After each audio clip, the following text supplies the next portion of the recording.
Para a vereadora Eloy Frisso.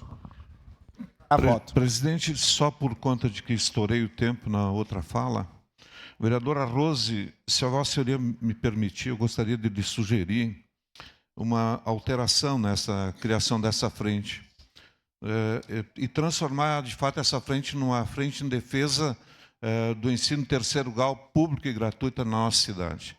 E aí incluir a Universidade Estadual do Rio Grande do Sul, que hoje está completamente abandonada lá no Cristóvão, né?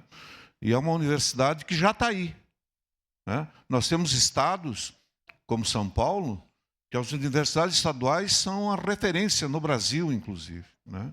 Então, nós não podemos deixar de lado uma conquista histórica, que foi a criação da Universidade Estadual do Rio Grande do Sul, até para lembrar, um projeto do então deputado Beto Albuquerque, época deputado estadual, e que está aqui na nossa cidade, com cursos gratuitos, né, acessíveis à nossa população, e que tem que ser prestigiada.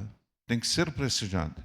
Então, de incluir, vereadora Rose, nessa frente especial, que tem um foco na Universidade Federal, quem sabe a gente ampliar o foco dessa luta, né, do ponto de vista de apoiar a consolidação da Universidade Estadual do Rio Grande do Sul aqui na nossa cidade.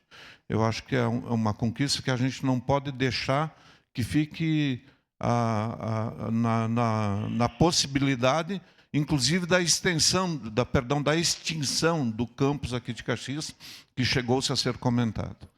Claro que voto favorável e faço essa sugestão, então, aos componentes dessa frente. Muito obrigado.